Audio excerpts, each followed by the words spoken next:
재방문이사 100% 맛집은 어디? 김포 베이커리 카페 베스트 15. 오늘은 파주 카페 편에 이어 김포 베이커리 카페 15개 매장을 준비했습니다. 파주 편에서는 나들이 갈 만한 외곽 지역 대형 카페들 위주로 선정됐었는데요. 김포는 외곽 지역 대형 카페 외에도 거주지 주변에서 실력으로 승부하는 매장들이 순위권에 오르면서 파주와는 또 다른 특징을 보였습니다. 과연 재방문하고 싶은 베이커리 카페는 어디였을까요? 첫 번째 매장은 라데아입니다. 서울에서 적당히 차를 타고 나갈 수 있는 거리의 경기도 지역들은 이미 대형 카페들이 자리 잡고 있어서 새로 생기는 신상 카페와 기존 카페가 경쟁을 하는 경우가 많은데요. 강력한 대형 카페들이 자리 잡고 있는 김포에서 올해 5월 새로 문을 열면서 신흥 강자로 떠오르고 있는 카페입니다. 일단 주차장과 입구에서부터 개방된 공간들을 만들고 있는데 외부만 봐도 이미 작정하고 만든 카페라는 생각이 들죠. 내부는 미디어 아트와 아치형 구조를 활용해서 밝고 고급스러운 느낌으로 설계되어 있습니다. 과거와 미래의 조합을 의도한 것 같네요. 전체 인테리어에 녹아든 벽화나 초가 떠다니는 연못, 천장 구조물, 영상이 흐르는 계단까지 모든 공간이 포토존처럼 느껴집니다. 베이커리는 종류도 많고 먹음직스러운데 특히 무스나 타르트는 먹기 아까울 정도로 근사한 비주얼을 자랑합니다.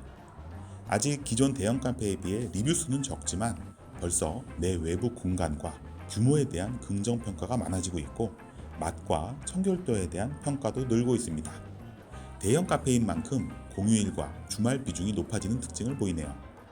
시간대별로는 점심시간대 매출이 50% 이상, 저녁 시간대는 브런치 라스트 오더가 7시 반이어서 그런지 비중이 크지 않은 특징을 보입니다. 고객층은 40, 50대 여성층이 많지만 30대부터 60대까지 남녀 고르게 분포하는 편이고 아이를 동반한 가족 단위 고객도 많이 눈에 띕니다. 대형 카페가 주는 편의성과 내 외부 공간의 미적인 아름다움 그리고 보는 맛이 있는 음식들까지 꽤 철저하게 준비된 신상 카페라는 생각이 드네요. 대형 카페를 찾아다니는 분들이라면 꼭 가봐야 할 리스트가 하나 늘어난 것 같습니다. 두 번째 카페는 수산공원인데요. 김포 대형 카페의 터줏대감이자 가장 잘 알려진 곳입니다. 일단 매장 외부에서부터 많은 아이들이 보이는데 이곳은 몬스터리움이라는 수족관과 함께 있어서 카페와 함께 즐길 수 있습니다. 카페에 붙어있는 어설픈 수족관 정도가 아니라 볼거리나 체험이 많아서 호평을 받는 곳이죠. 김포 1등 카페와 볼거리가 많은 수족관 그리고 매장 바깥까지 설치된 퀄리티 좋은 조형물은 아이들에게 큰 즐거움을 선사합니다. 매장 내부는 입구와 가까운 곳에 베이커리와 커피를 제공하는 공간이 있고 반대편에는 대형 스크린에 바닷속을 연상하게 하는 영상이 돌아갑니다. 김포에서 가장 인기 있는 매장인 만큼 휴일에는 1, 2층 어디에도 자리를 찾기가 어려울 정도네요. 먹을 만한 메뉴가 많고 맛이 괜찮다는 평가는 워낙 많아서 김포 카페들 중에 1위로 나타나고 있고 청결도, 편의성, 친절도 모두 긍정평가가 많습니다. 평일 5일을 합친 것보다 주말 2일의 비중이 더 높고 11시가 넘어가면서부터 저녁까지 계속 바쁜 편입니다. 아이들 세상인 만큼 30, 40대 부모 연령대에 70% 이상 고객층이 몰려있네요. 할머니, 할아버지와 동반한 아이들도 많이 보입니다. 아주 명확한 목표 고객과 목표 고객을 대상으로 하는 차별화된 서비스 그리고 올 때마다 새 단장을 하고 있는 빠른 리뉴얼 주기가 인상적인 매장이었습니다. 세 번째 카페는 지지난 편에 살짝 선보인 몬테델피노인데요. 수산공원 옆에는 아이들을 위한 수족관이 있었다면 몬테델피노 옆에는 골프 연습장이 있습니다. 골프 연습장과 상관없이 유입되는 고객도 많지만 콘셉트 면에서는 일단 중장년층을 목표 고객으로 할 수밖에 없는 주변 시설을 가지고 있는 거죠. 그래서인지 건물의 내외부 모두 차분하고 고급스러운 느낌을 주고 있습니다. 리뷰 수에서도 편의성에 대한 긍정평가가 가장 많고 음식 맛이나 가성비 평가가 많죠. 주말과 점심 비중이 높은 것은 다른 카페들과 유사하지만 5, 60대 여성 고객층 비율이 높은 것은 이 카페의 특징으로 나타납니다. 반대로 5, 60대 여성층이 타깃일 때는 편의성과 음식 맛, 가성비가 중요하다는 사실도 유추할 수 있네요. 느긋한 저녁 공연이나 대화하기 좋은 분위기, 편안한 조명과 인테리어는 좀 더 여유롭고 편안한 분위기에 어른들 모시고 오기 적합해 보입니다. 네 번째 카페는 카페드 첼시인데요. 앞선 3개 매장도 카페 외부에 힘을 많이 쏟았고 각각의 특징이 있지만 카페드 첼시 외부에 조성된 정원은 아주 수준 높게 관리되어 있습니다. 보기만 해도 기분 좋아지는 깔끔한 정원이라 사진을 남기려는 사람들이 끊이지 않죠. 매장 내부도 만만치 않습니다. 독특한 조명과 꽃 장식, 접시와 집기, 기타 소품들이 중세시대 같은 느낌도 들게 하고 식물원 같은 느낌도 줍니다. 모든 인테리어 소품과 구성이 서로 조화롭다고 할 수 있을지는 모르겠지만 확실한 건 어디서 사진을 찍어도 한 장 한 장에 담기는 배경이 인생샷을 제공해줍니다. 사진 찍기에는 정말 최적화된 카페인 것 같네요. 그래서 다른 평가들보다 매장 외부와 내부에 대한 평가가 많은 편이고 청결도나 음식 맛, 메뉴 구성도 긍정평가가 많습니다. 다른 카페들처럼 주말과 점심 집중도가 높은데 5, 60대 여성층이 특히 많은 것도 눈에 띕니다. 주 고객층은 같지만 몬테델피노가 편안한 휴식과 아늑함을 준다면 카페드 첼시는 나들이 나온 설렘과 사진 찍는 재미를 주고 있네요. 다섯 번째 매장은 뱀부 포레스트입니다. 이 매장은 나무들 사이에서 잠깐 앉아 쉴 수 있는 진짜 식물원이 따로 있습니다. 또 식당이 있는 본 건물에도 대나무가 울창해서 자연 친화적인 느낌이 강합니다. 식물 카페에서 적당히 화분 몇 개 두는 수준이 아니라 판다와 대나무 숲을 매장의 전체 컨셉으로 잡았기 때문에 에버랜드에 와 있는 느낌이 들 정도죠. 베이커리는 먹음직스러울 뿐만 아니라 매장 컨셉을 살린 특징 있는 메뉴들도 눈에 띕니다. 1층은 카페, 2층 식당의 명확한 구분도 좋고요. 리뷰에서는 친절도와 가성비에서 가장 많은 평가를 받고 있는데 직원이 친절하면 대접받는 느낌이 들기 때문에 전체 만족도와 재방문 비율이 높아집니다. 주말과 점심이 높지만 일반적인 베이커리 카페에 비해 양식 비중이 높기 때문에 저녁 식사 시간 비중도 꽤 나오는 편이네요. 고객층은 30대부터 60대까지 고르게 나타나는데 남녀노소 모두 만족을 느낄 만한 포인트가 있기 때문입니다. 자기만의 색깔과 기억에 남는 요소를 가지고 있어서 컨셉 개발을 잘했다는 생각이 드네요. 거기에 직원 관리도 잘 되는 느낌이어서 앞으로도 성장하지 않을까 싶습니다. 여섯 번째 매장은 아보고가입니다.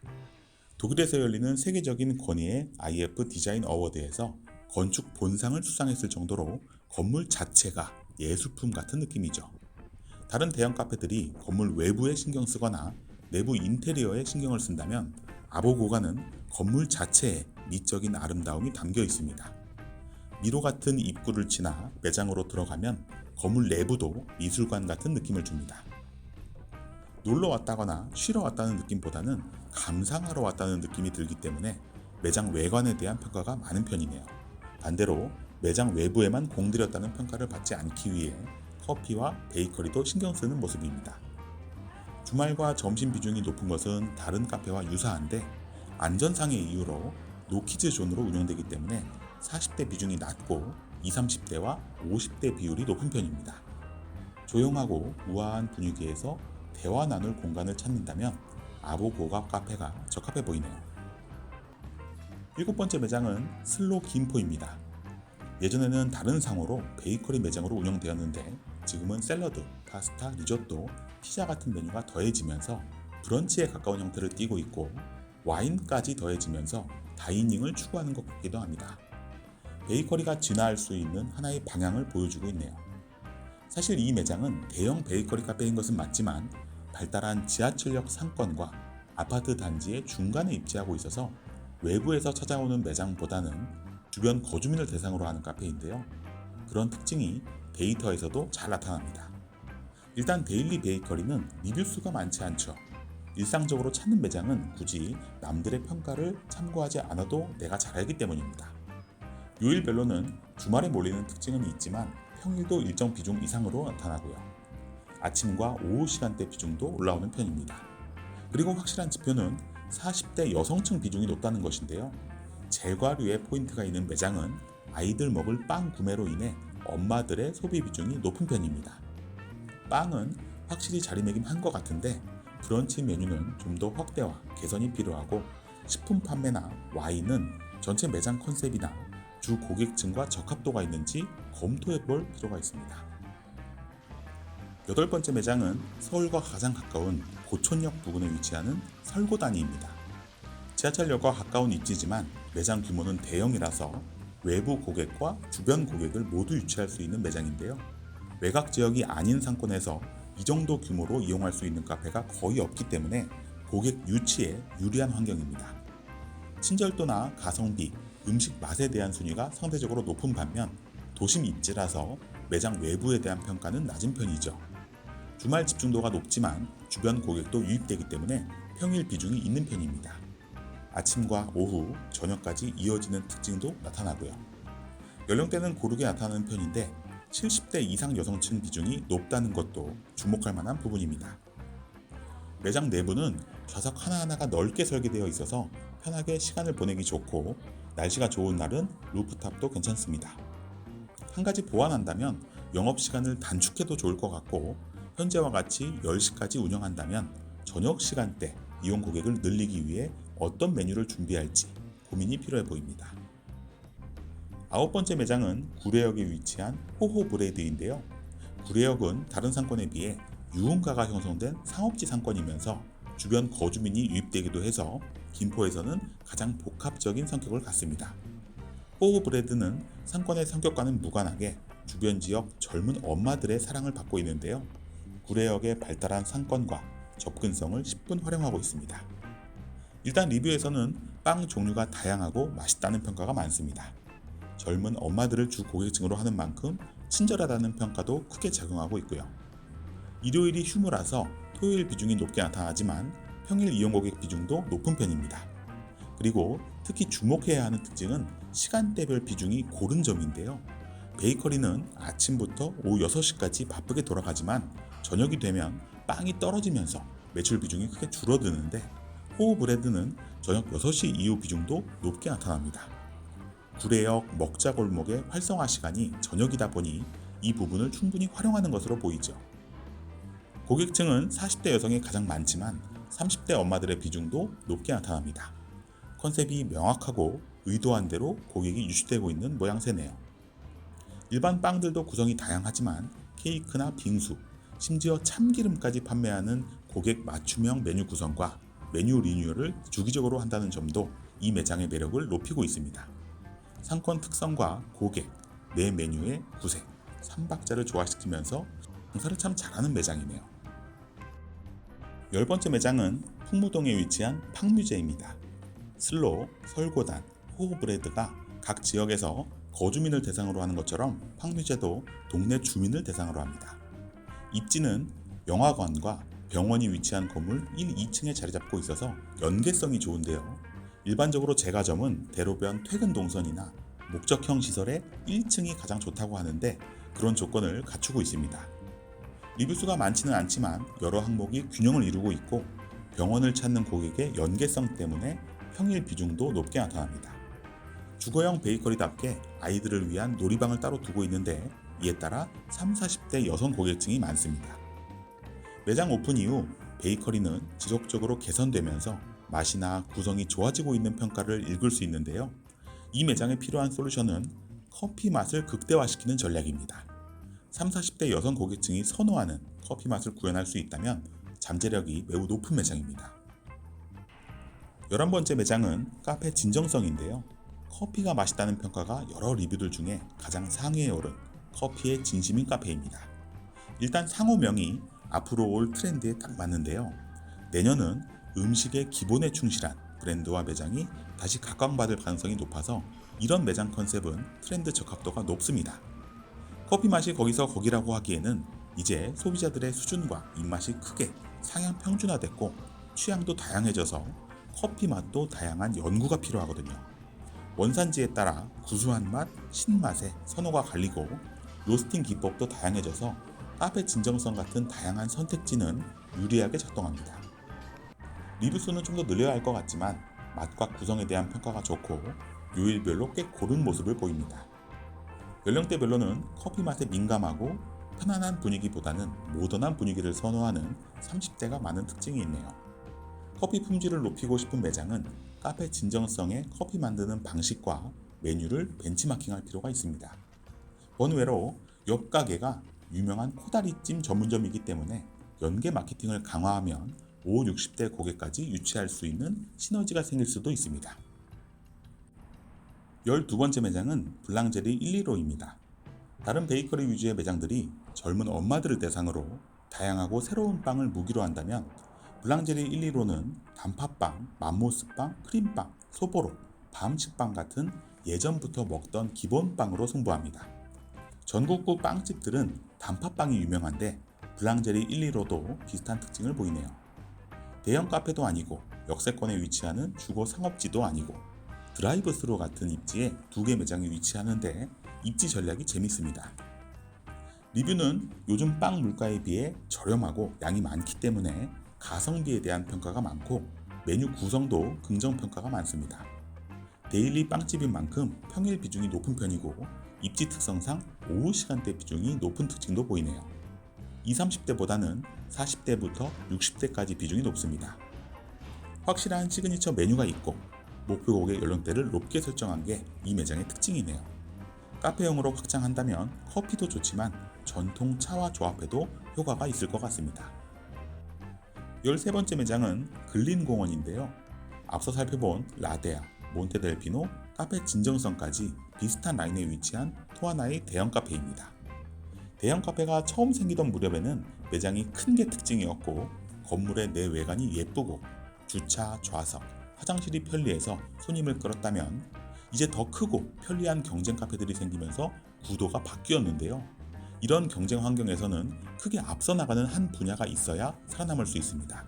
그게 특성 메뉴여도 좋고 특별한 맛이어도 좋고 옆 매장과의 콜라보를 통한 시너지여도 좋죠.